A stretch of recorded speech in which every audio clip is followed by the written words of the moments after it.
Olá, então cá estamos de novo, os velhos são os trapos, para realizarmos a nossa 12ª conversa e entrevista mensal, utilizando desta vez as instalações e a maravilhosa panorâmica de um dos mais antigos clubes desportivos de Portugal, o CIF, Clube Internacional de Futebol. Foi oficialmente fundado em 1902, embora desde 1897 já existisse ainda sem o figurino atual.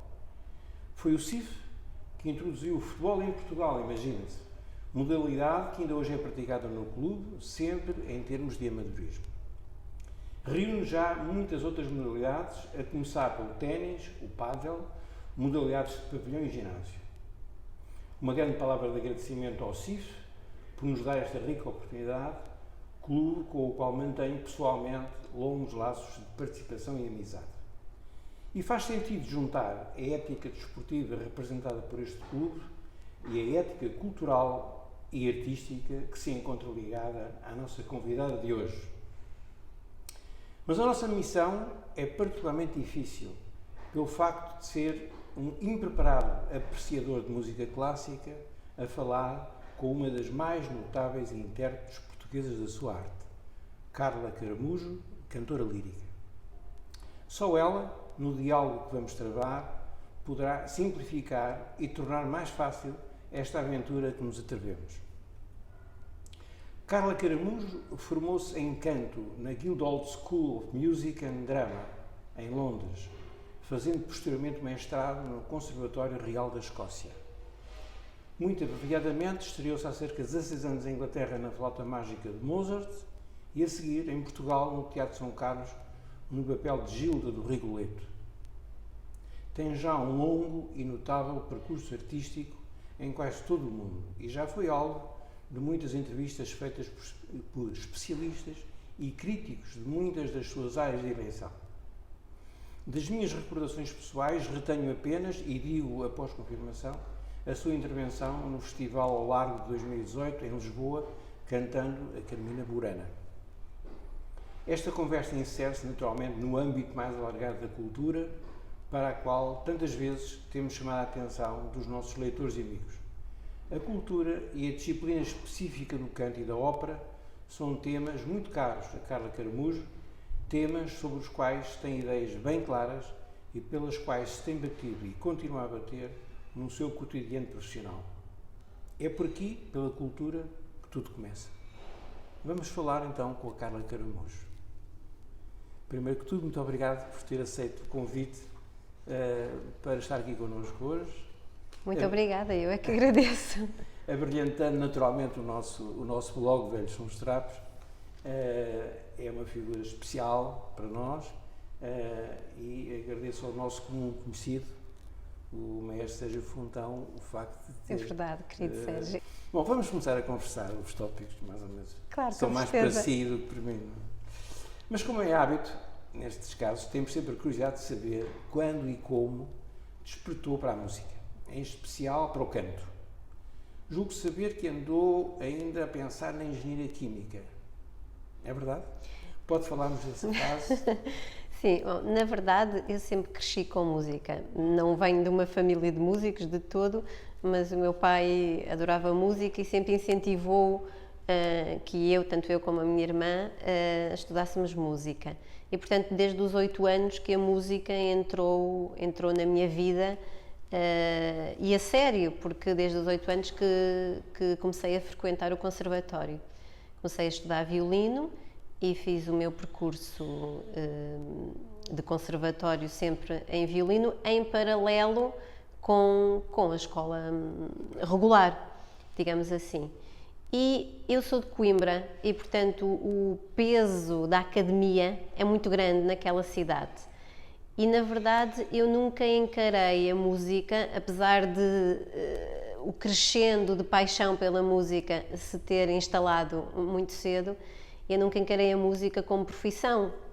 Enquanto era adolescente, comecei a desenvolver um gosto pelas ciências, uma curiosidade muito grande e, portanto, estava tudo preparado para que eu seguisse esse caminho científico. Mas também a música despertou em mim também outros interesses. Tenho uma ligação muito grande às artes e à literatura. Nunca me consegui desprender das humanidades, também no liceu. E lembro-me quando cheguei ao 12º ano que foram escolhas muito difíceis. E o meu coração realmente já pendia para as artes, já pendia muito para a música. Eu já passava metade do meu dia no conservatório e a dado momento, quando realmente a carga horária se adensou muito e eu sentia que era mesmo muito difícil combinar as duas coisas, lembro-me que a dado momento ainda comecei a cantar em coros. Isso despertou em mim um interesse muito grande pela voz. Tive a sorte que o meu professor de violino no conservatório era alguém com muita visão e que estimulava muito os alunos.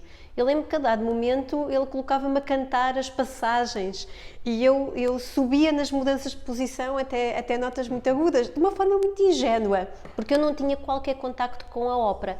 Até aí o meu contacto com a música era muito a música instrumental, passava muito pelo violino, pelas grandes sinfonias, etc. E como, infelizmente... Nunca experimentou? Sim, mas como residual. O violino era o meu instrumento de escola, digamos assim. Bom, a partir do momento que fui descobrindo que tinha uma voz, a passagem para começar a ter aulas de canto no conservatório foi muito rápida e foi realmente incentivada pelo meu professor de violino, o Manuel Vaz, de quem ainda hoje sou muito, muito amiga e tenho imenso carinho. Quando comecei a ter aulas de canto, foi um mundo novo que se abriu, mas literalmente foi como se eu entrasse numa outra dimensão, porque descobri o universo da ópera que me apaixonou de imediato. Descobri que aliava duas artes, que era a música e o teatro, e que me fascinava, e quando comecei a ouvir realmente o que a voz humana conseguia fazer com uma obra como uma obra operática, digamos assim, fiquei fascinada e comecei logo, lá está, o meu espírito científico começou logo a pesquisar. E gostou muito da Gilda do Rigolete? Sim. Bom, a minha professora de conservatório, o meu primeiro contacto com a ópera foi por vídeo e foi através realmente da minha professora de conservatório, que era uma grande entusiasta e que a dado momento me trouxe para a aula. Lembro perfeitamente de estarmos a visualizar a versão cinematográfica do Pavarotti com a Edita Gruberova a fazerem o Rigolete, lindíssima, a versão lindíssima, ainda hoje é dos meus Rigoletes favoritos. E eu, quando ouvi aquela voz da Edita Gruberova, eu disse, mas isto não é normal, isto é super anormal. E fiquei absolutamente fascinada. E a verdade é que, obviamente que isso não tem ligação, porque a voz de cada um também é um pouco produto da nossa fisionomia, mas a verdade é que eu tenho esse tipo de voz. E, portanto, à medida que eu fui estudando, a curiosidade pelo percurso dessa cantora manteve-se sempre, ainda hoje é um dos meus ídolos, sei que se pode chamar assim, mas realmente é um dos meus ídolos, das cantoras que mais admiro, e fui descobrindo esse universo. A voz é um dote, é um instrumento. A voz é um instrumento e que nós vamos percebendo quais são as suas características, quais são os seus limites, até onde é que podemos ir e onde é que a nossa voz é moldada pela nossa personalidade também. Claro que há imensa técnica, há imenso estudo. Estamos aqui num local de desporto e o canto é como o atletismo de alta competição. Porque nós temos que treinar todos os dias, isso é um treino intensivo. Só que acima da técnica, depois vem a nossa musicalidade, o nosso talento pessoal, a nossa expressividade, a nossa cultura geral, a nossa cultura musical. Fica tudo compactado. E depois a voz é o veículo para essa expressividade ao serviço da partitura do compositor, digamos assim. E para mim, isto foi todo um universo para o qual eu despertei e nunca mais saí. E, portanto, faz parte de mim, faz parte da minha vida e eu cresci cresci e a minha personalidade desenvolveu-se, porque essa descoberta aconteceu aos 15 anos, portanto a minha personalidade desenvolveu-se em paralelo com a minha descoberta da minha voz. Portanto, a minha voz sou eu sou a minha voz, não é possível dissociar. Mas estudou música em Portugal, esta é a segunda parte da conversa, mas depois decidiu e foi arriscar para a Inglaterra. Sabe-se hoje que valeu a pena. Mas não terá sido fácil na Inglaterra. Fala-nos um pouco dessa época, a sua decisão de ir para a Inglaterra e estudar lá. Sim, a minha decisão de ir para a Inglaterra foi porque, efetivamente, eu entrei na Universidade de Coimbra em Química, como era suposto. Mas, não, em Química mesmo. Química. Mas a desilusão com o curso em si, mas sobretudo com aquilo que já era a minha descoberta pessoal da música e do canto, não havia volta a dar-lhe. Foi só, houve ali uma indecisão, uma impreparação para tomar uma decisão de que a minha vida seria isto. E quando a decisão foi tomada de uma forma em que não havia volta a dar. E eu sabia que tinha que se ingrar naquela área e que queria se ingrar. Sempre. Sim. Isso é muito importante.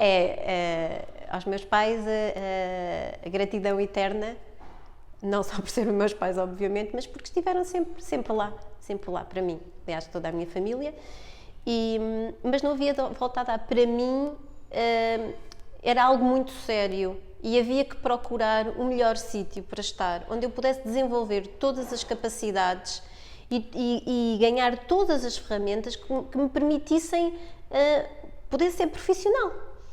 E, portanto, um pouco por influência de alguns professores, eu comecei a fazer algumas masterclasses no Reino Unido e comecei a perceber o que eram as escolas na Europa e achei que as escolas do Reino Unido reuniam uma formação que era exatamente aquilo que eu queria, que era uma formação na área da música, na área do teatro. Portanto, eu estudei sempre, tanto a Guildhall como o Royal Conservatoire of Scotland, são escolas de música e drama. E, portanto, a minha formação foi sempre paralela entre as duas áreas e ainda bem, porque só assim é que um cantor de ópera se forma.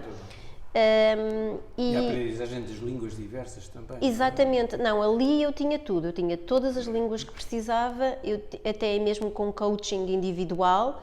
Tinha as minhas aulas de canto, tinha as minhas aulas de preparação de repertório, tinha os estúdios de ópera, tinha concertos semanais. Portanto, eu saí dessas escolas já profissional, já com um arcabouço que me permitia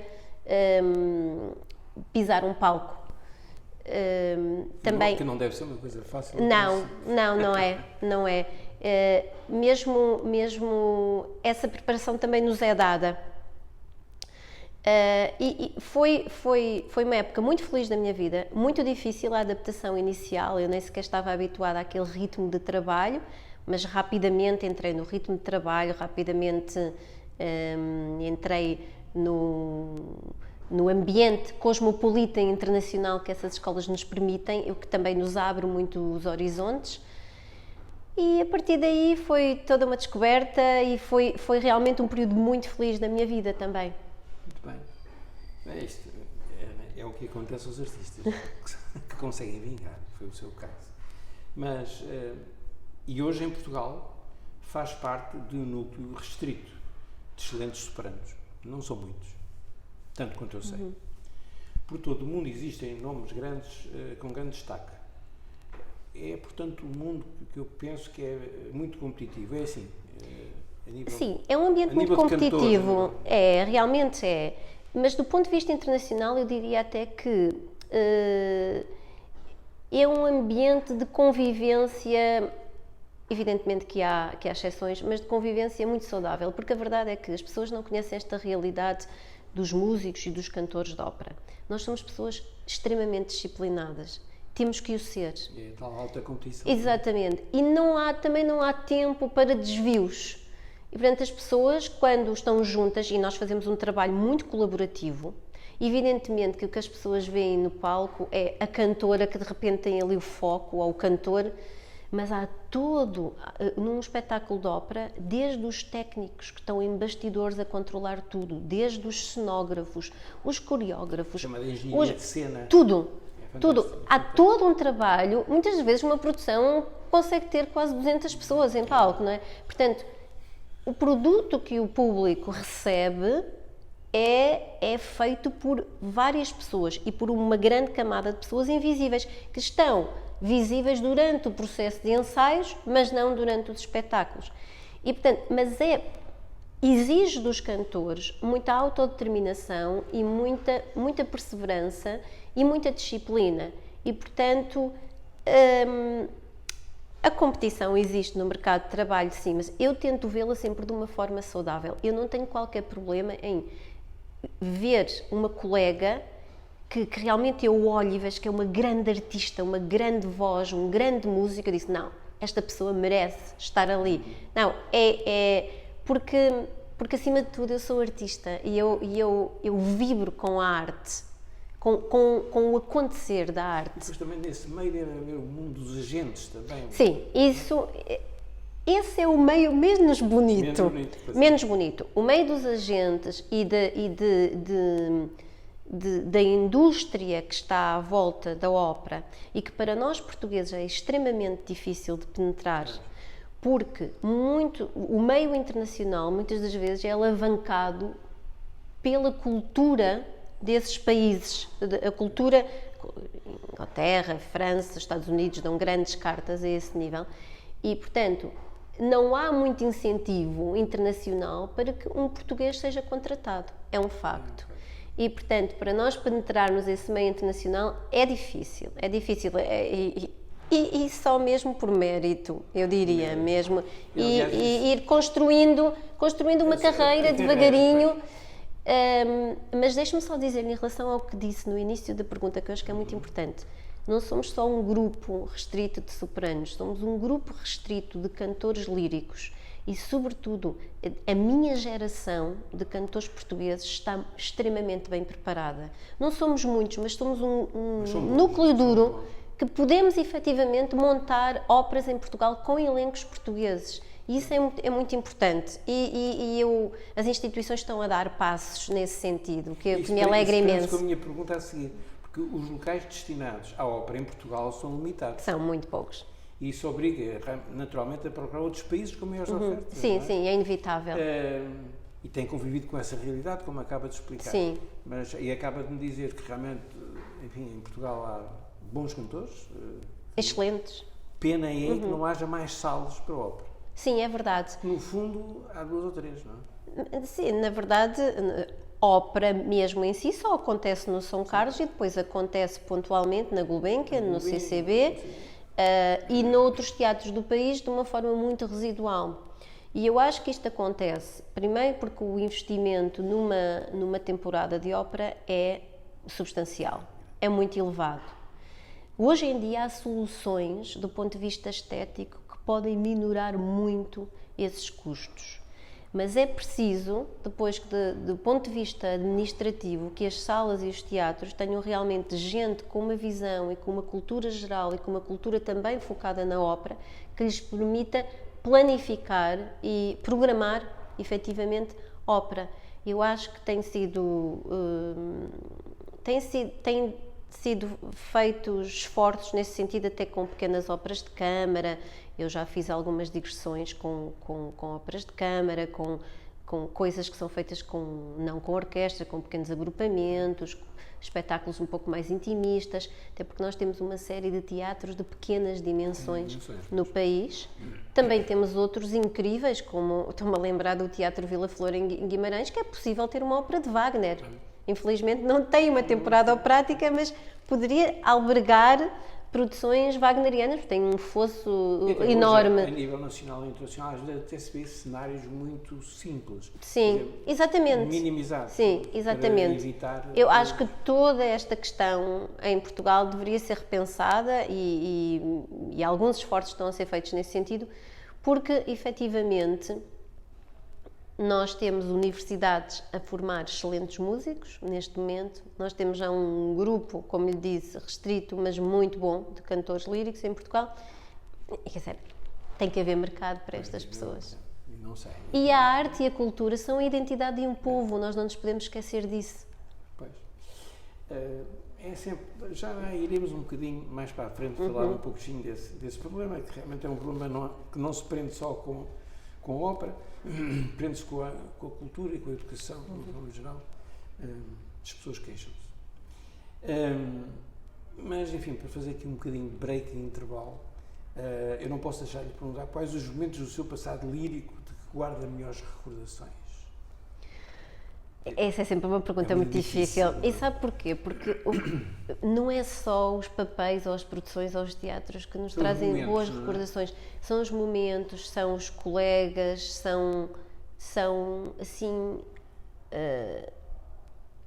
uma confluência de vários elementos que tornam esses momentos muito felizes e que ficam retidos na nossa memória para sempre. Olha, há pouco falávamos daqueles Carmina Burana da Gulbenkian no Vale do Silêncio. Eu agora guardo esse momento como um momento muito feliz. Porquê?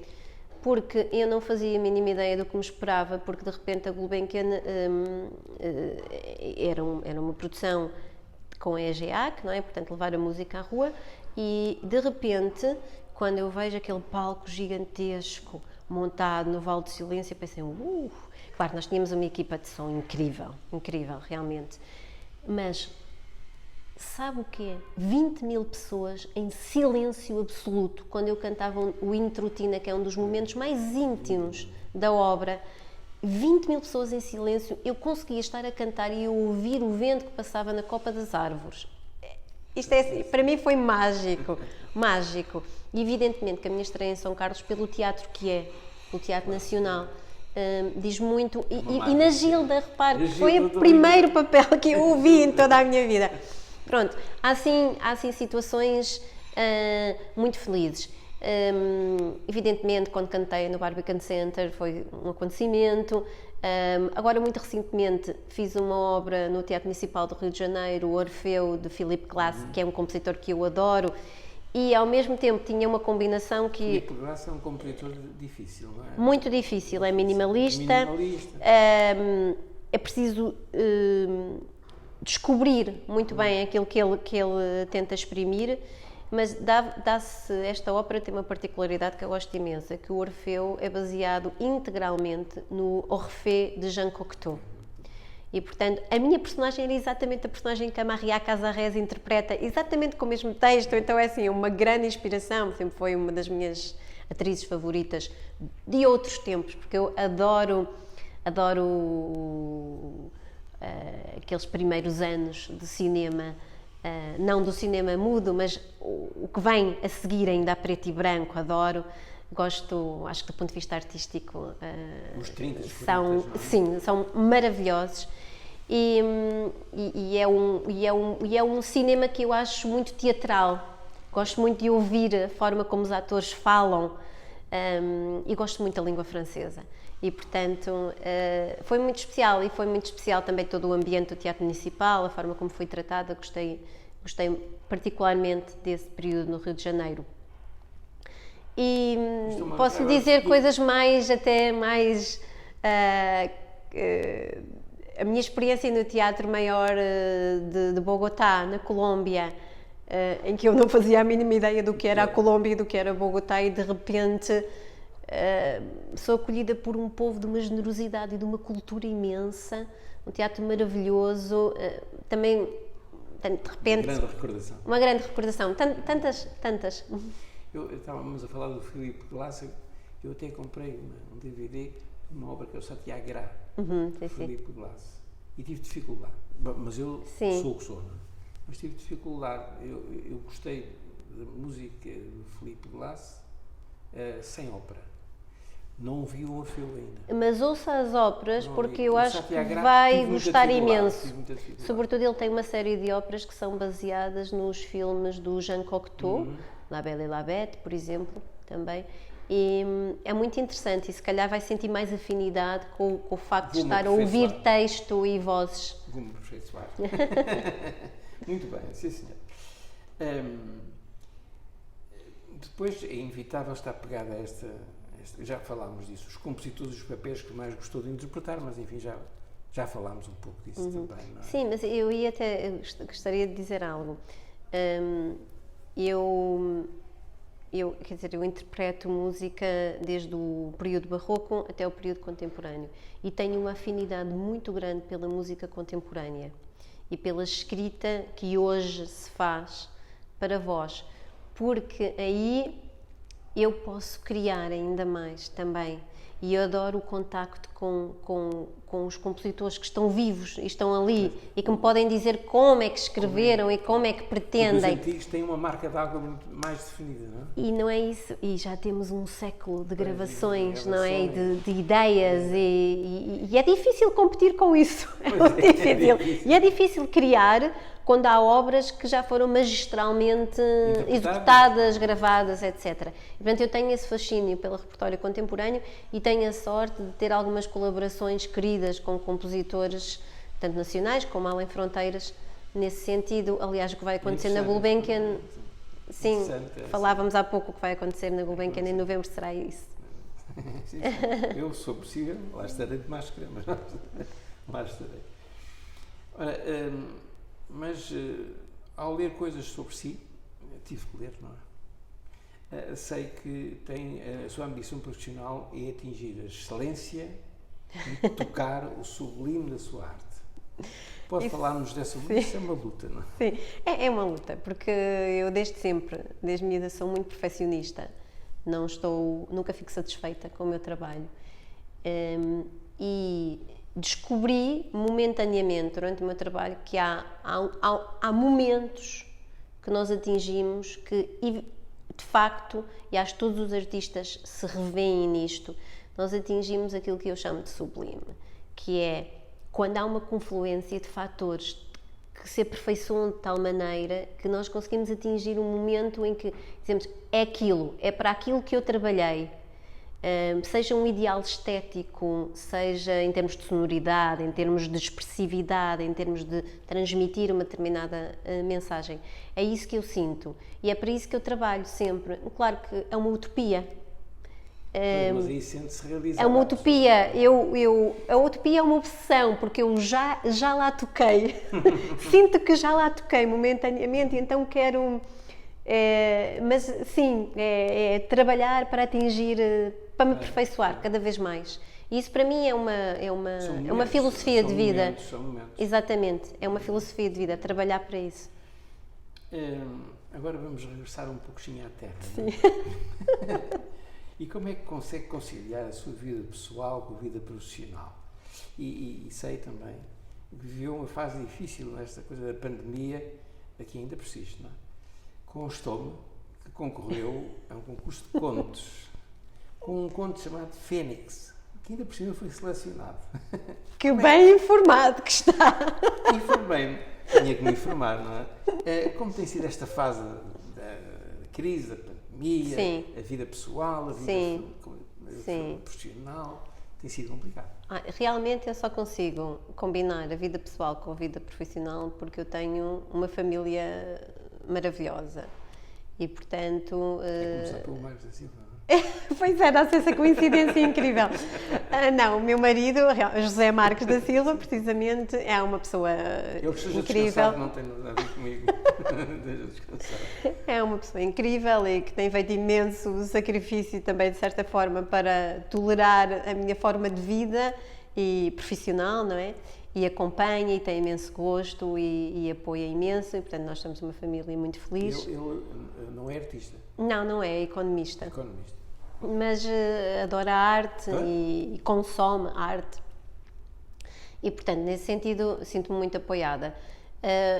A quarentena não foi fácil. Não foi fácil nem do ponto de vista familiar, nem do ponto de vista, muito menos do ponto de vista profissional.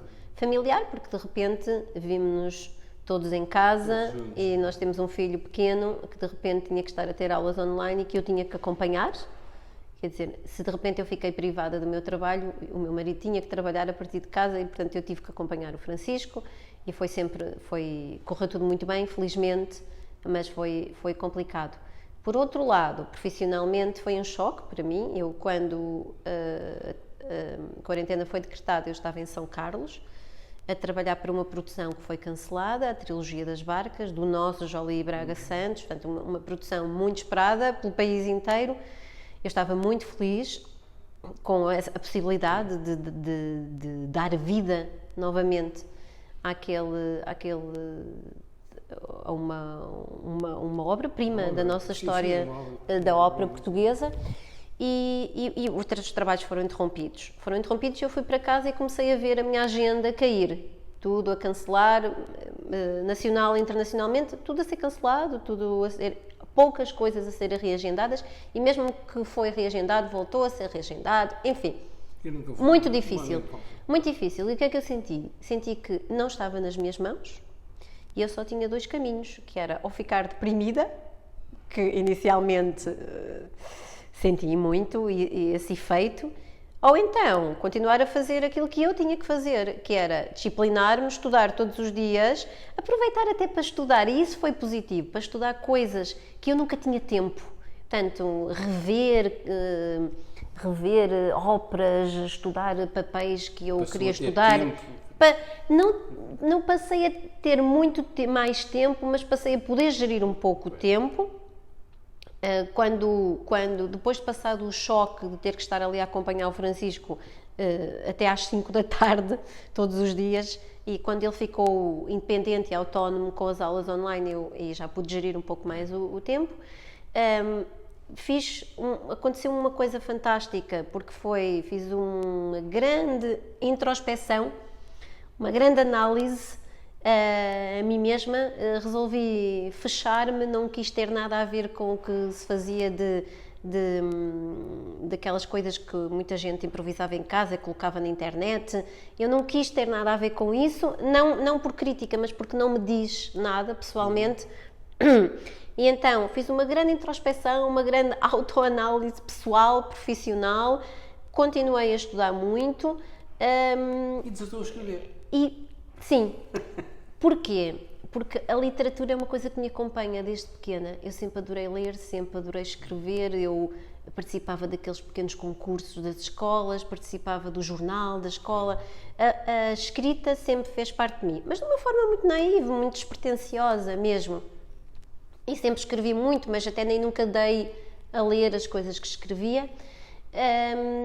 E quando vi, aliás, foi a família até que me alertou que a livraria Lelo tinha o concurso, os contos da quarentena, precisamente que se teriam que basear em experiências pessoais e sendo contos de ficção, mas teriam que se basear no fundo na nossa experiência, na experiência do autor da quarentena. E eu comecei a escrever e senti-me muito motivada por isso, e na verdade participar no concurso foi pura e simplesmente para que eu tivesse uma meta e um prazo para terminar o que estava a escrever. E a escrita funcionou sempre comigo da mesma forma que a música, porque transporta-me para universos onde só a música realmente me transporta. A música, a escrita, a leitura são universos que se abrem e universos onde eu sempre quis estar, de certa forma. E, portanto, há uma combinação que para mim é perfeita. E foi tão interessante. Eu concorri, esqueci completamente o concurso e, de repente, recebo um e-mail a dar-me os parabéns por ser finalista em... Fênix, exatamente, 5.600 candidatos de 38 países, algo assim. E eu, bem, ok. Fênix é o meu conto. E é Fênix porquê? Porque o conto, no fundo, baseia-se numa família em que há uma personagem central que é um violinista. E todo o conto é um processo de analepse entre essa personagem e a sua filha, que vive e que estuda fotografia em Edimburgo, na Escócia, onde eu vivi. Está tudo relacionado, claro. Está tudo relacionado. E depois há uma série de circunstâncias que envolvem outras personagens que estão ligadas às duas personagens. Portanto, há todo um enredo ficcional que eu criei, mas há sobretudo, à medida que eu fui escrevendo, senti que havia uma espécie de grito de libertação dos artistas. e daquilo que os artistas sentiam durante a quarentena, que são os nossos medos, a precariedade, os nossos medos, aquele sentimento de e agora? Eu fiz tanto sacrifício, tanto esforço e agora? O meu mundo desabou. Isto vai acabar? Onde é que eu vou? Quais são os palcos? O que é que vai acontecer ao meio artístico? Ainda persiste um pouco. Exato, e depois todo o processo psicológico, como me agarrar, como continuar a trabalhar, como manter uma família, como dar apoio àqueles que nos são queridos. E envolvi um pouco o conto também.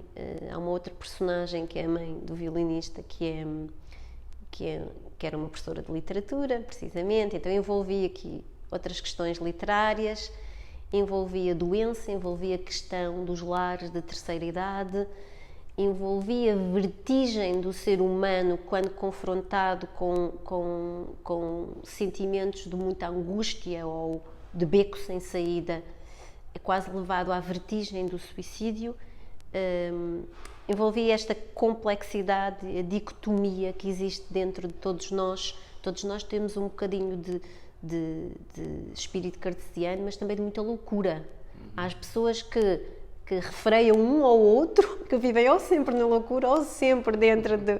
Depois há aquelas pessoas que conseguem combinar as duas coisas de uma forma saudável, mas em momentos de grande desespero, às vezes um destes lados sobrepõe-se, não é? Então, o conto é um conto que está sempre assim na vertigem, mas que há algo que há uma luz nisso tudo. Eu não quero revelar porque eu tenho um bocadinho de esperança que um dia possa revelar o conto. Então, mas já está editado, está editado. Não está. Não, isto é uma coisa muito recente. O concurso acabaram de ser uma coisa de semanas mesmo. E, portanto, é possível que venha a ser editado no futuro. É possível que venha a ser editado no futuro, sim. E eu gostaria muito, porque é uma mensagem muito íntima, mas eu acho que é uma mensagem bonita, porque no meio de tanta coisa escura há sempre uma centelha de luz à qual nós nos podemos agarrar. E essa é a minha, no fundo, é a mensagem que eu passo no conto. E só, assim, para terminar, não me quero alongar muito mais, porque eu falo disto com alguma emotividade, mas o meu conto é dedicado à memória de muitos anjos. Porque, no fundo, as personagens do conto acabam por ser os anjos uns dos outros. E nós não vivemos isolados, e não podemos viver isolados em sociedade. E, portanto, o espírito de solidariedade acho que imperou na quarentena. E eu acho que Portugal está de parabéns em relação a isso. Fomos muito solidários. Um aspecto, uma vertente um bocadinho mística também nesse conto, ou não? De todo. Tem espiritual, porque eu sou uma pessoa espiritual. Tem uma vertente espiritual, mas mística não, de forma alguma. Não, de forma alguma. É uma vivência e um encontro de personagens de uma forma sensível, de pessoas sensíveis para o mundo, para as artes e para se ouvirem umas às outras, de certa forma. Deve ser um belo conto que eu gostaria de ler um dia, se for editado, ou antes. Ou então envio-lhe para ler, com certeza. E ofereço-lhe um livro que hoje não trouxe, mas que fazemos uma troca. Eu acho que sim, acho que sim, isso é ótimo. Muito gosto em oferecer. Isso é ótimo. Foi a primeira edição deste blog, do Velhos São os Trapos. Que bom, gostaria muito. Publicámos aqui há um ano, que demos o título Escrito nas Estrelas e o Vento que Passa. Que bom. O título, embora se baseie nos textos do Velhos São os Trapos, o livro saiu simpático, muito agradável. Penalizo-me pelo facto de não ter trazido hoje um volume. Ora, haveremos ter outras oportunidades. Quando vier há de vir para a semana ensaiar, eu vou ter consigo e ofereço-lhe o livro. Com certeza. Mesmo antes de ter o seu conto, porque eu ainda conto ler o seu conto. Com certeza. Sim, senhor.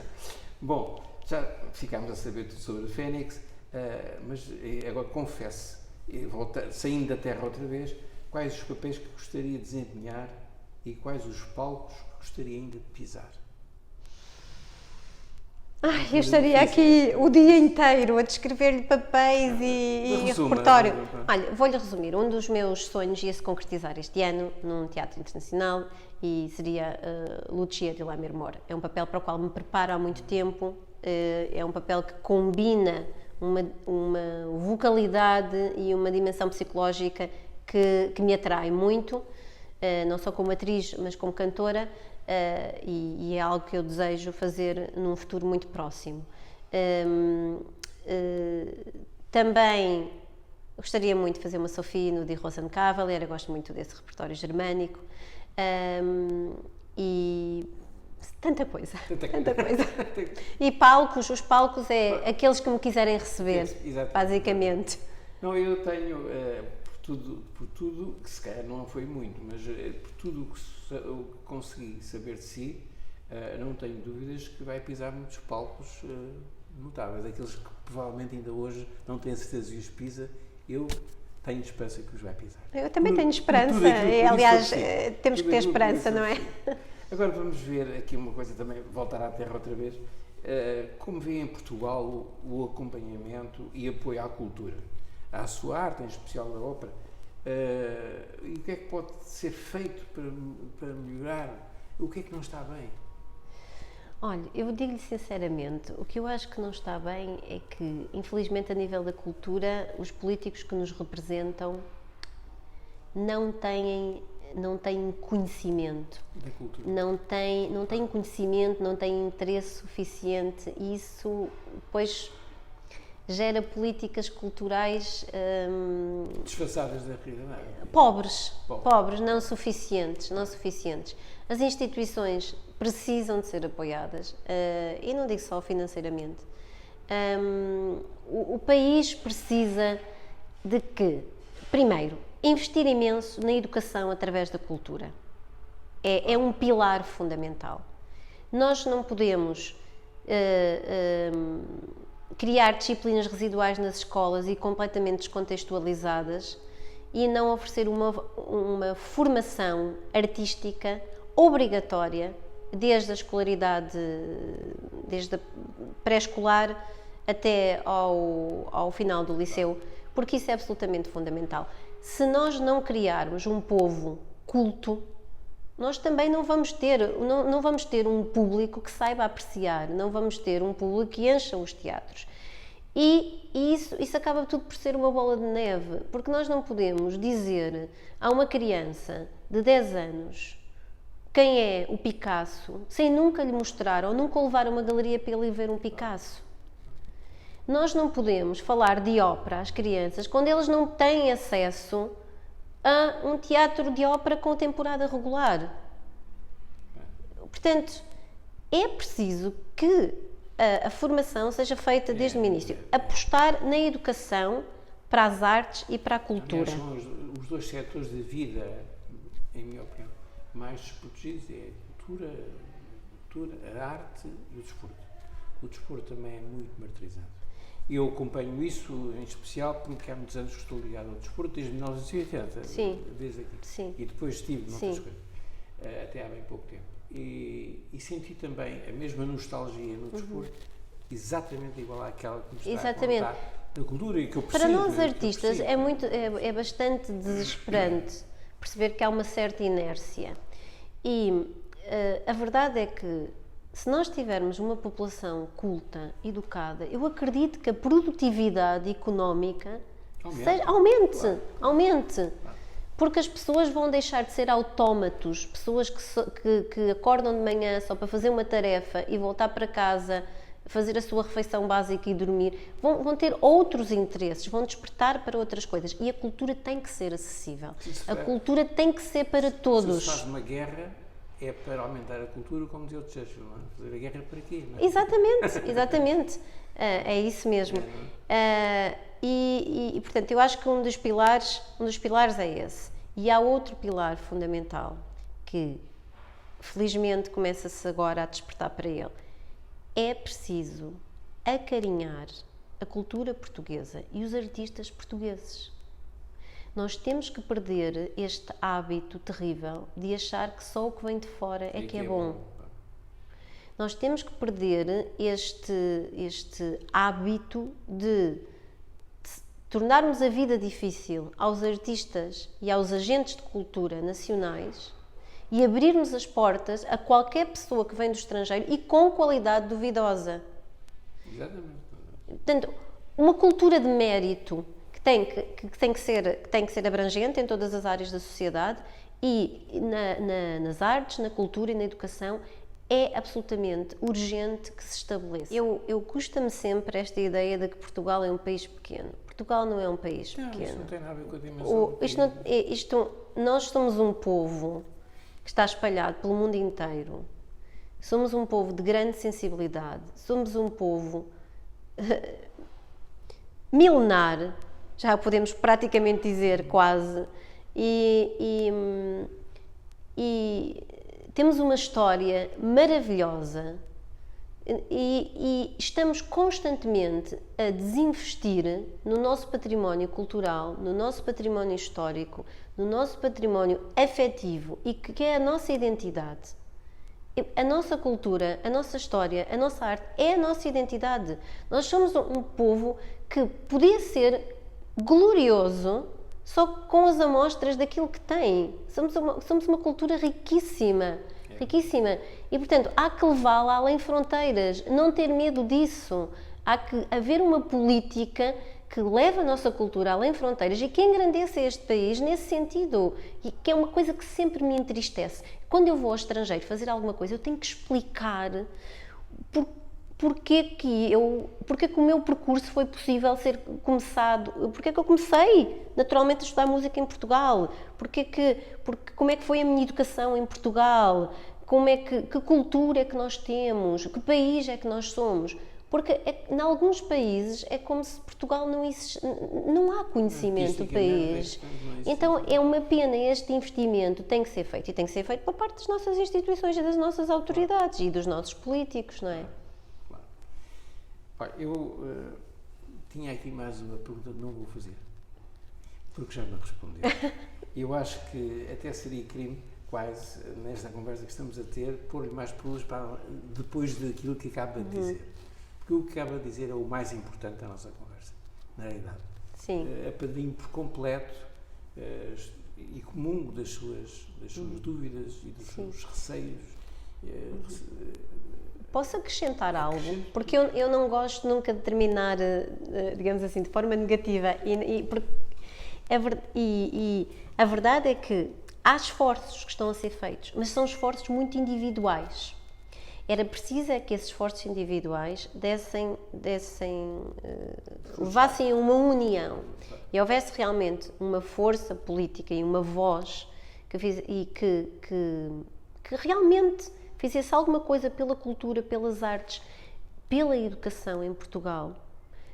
Porque nós sempre tivemos um sistema educacional com algumas questões fraturantes, mas que funcionava e que é bom na sua essência. Precisa de ser melhorado, precisa de ser estimulado. E nesta componente das artes e das humanidades é muito complicado, porque os liceus, eu tenho-me apercebido disso, começaram a reduzir nas humanidades, precisamente nas áreas das humanidades e nas áreas das artes. Isto é muito perigoso. Isto é muito perigoso.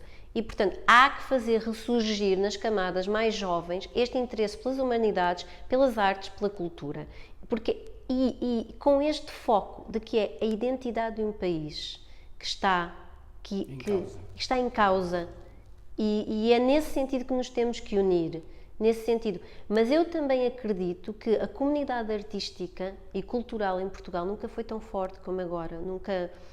Não tendo, se calhar, ainda uma voz muito forte, mas é forte no sentido e é sólida, no sentido, em termos de formação, em termos de visão, naquilo que consegue construir. E, portanto, se calhar, está aí também essa centelha de esperança nesse núcleo, não é? Temos que ter. Já agora,